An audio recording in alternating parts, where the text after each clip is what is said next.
From Hollywood comes the most exciting motion picture news of 1938. Walt Disney has completed and released his first full-length feature production, Snow White and the Seven Dwarfs, in Technicolor, the most daring adventure in screen entertainment since the birth of the motion picture. As its credit titles, longest in cinema history, flash across the nation's screens, audiences for the first time realize the tremendous amount of manpower required for the production of this epoch-making animated picture. The entirely new form of storytelling that already has captivated every man, woman, and child who has seen it. Just how was Snow White and the Seven Dwarfs created? And how are the famous Disney short films made? To give you the answer, we take you behind the closed doors of the famed Walt Disney Studio in Hollywood. Doors usually barred to all visitors. During the past 3 years, the studio staff has grown from less than 300 to more than 700 artists and musicians. They worked in shifts, night and day, to complete this unique experiment in entertainment. Remember as a kid how you made your own movies by drawing little figures on the pages of a pad and flipping the pages to make the figures move? That's the basic principle behind animated pictures today. But that's not all there is to it. First, you need a story. Thinking up funny stories is the job of Walt Disney's writers, gag men, and sketch artists. After much trial and error, several hundred rough drawings illustrating the high points of each story are completed. Let's follow the story into conference, where Walt Disney and his hard-boiled directors look it over. Not a picture, long or short, goes into production without Walt's personal okay. Next, a director whips the script and dialogue into final form. Then he calls in his assistants, including his musical composer, and plans the score of the picture, timing out each scene carefully. He even acts out every move of the action, so that the men who work with him can visualize what the scene will look like on the screen. Now he sets his expert animators to work, the skilled artists who draw every movement in complete detail, just as you will see it in the theater. Each animator's drawing board is lighted from below. He looks through the paper at the character he has previously outlined and draws the next movement in correct position. This clever animator is using a mirror to capture a tricky facial expression like this.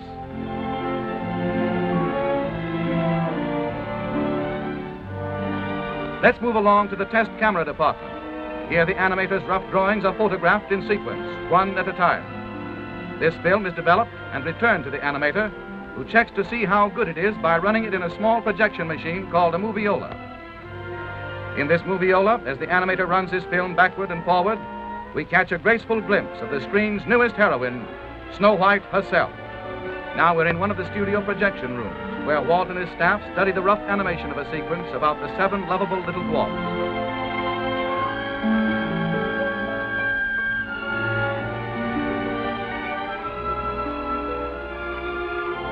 Once they are okayed, the thousands of pencil drawings go to the inking department.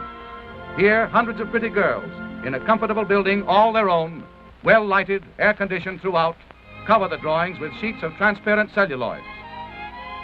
Then they painstakingly trace every line of every drawing in ink, following exactly in every detail the original animation drawings. Now the picture moves into its final stage, color.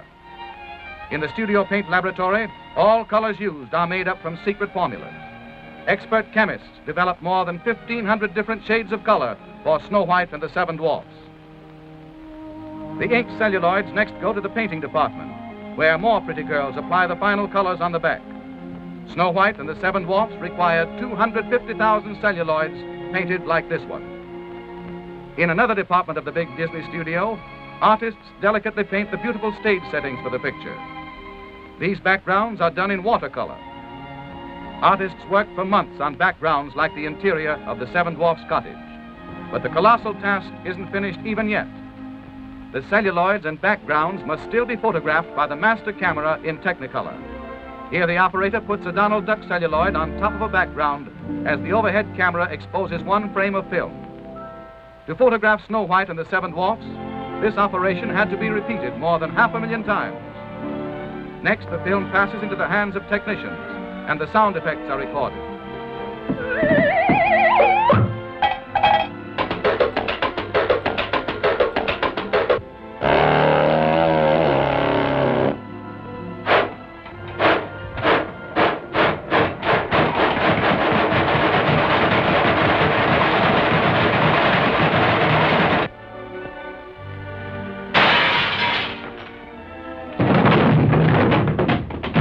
Finally, a symphony orchestra records the musical score, the hit tunes that will thrill listeners the world over.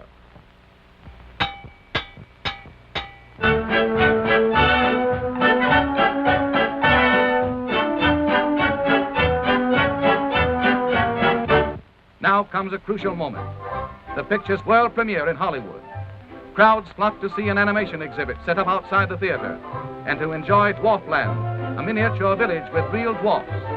When the picture opens at the famed Carthay Circle Theater, every star and executive in the movie colony turns out to pay tribute to the genius of Walt Disney. Leo Spitz, president of RKO Radio Pictures, Mickey and Minnie Mouse, and Donald Duck, Bob Burns and the Seven Dwarfs, Shirley Temple, Marlena Dietrich and Doug Fairbanks Jr., Luella Parsons, famous movie critic, and Walt Disney himself to present to the world his greatest achievement. Next day, newspaper and magazine critics rave about Snow White and the Seven Dwarfs, says the usually hard-boiled reviewer of Time magazine.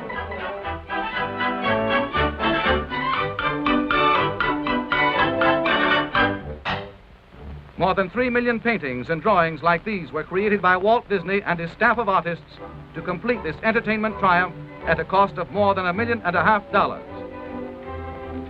Snow White and the Seven Dwarfs broke every box office record at the Carthay Circle Theater. Audiences universally acclaim it as something entirely new in motion pictures. They love its new and amazing characters. Snow White, warm, human. They thrill to its love story, tender and romantic. They remember its music, its 8 big new song hits. They laugh uproariously at the most amusing characters Walt Disney has ever created, the Seven Little Dwarfs. But let Walt Disney tell you about them himself. Dwarfs' names fit their personalities. This pompous-looking individual is Doc, the self-appointed leader of the group. And this little fellow is bashful. He's secretly in love with Snow White. And this funny face is Sneezy. He has hay fever. And old Droopy Eyes is called Sleepy. And Happy here with the beaming smile.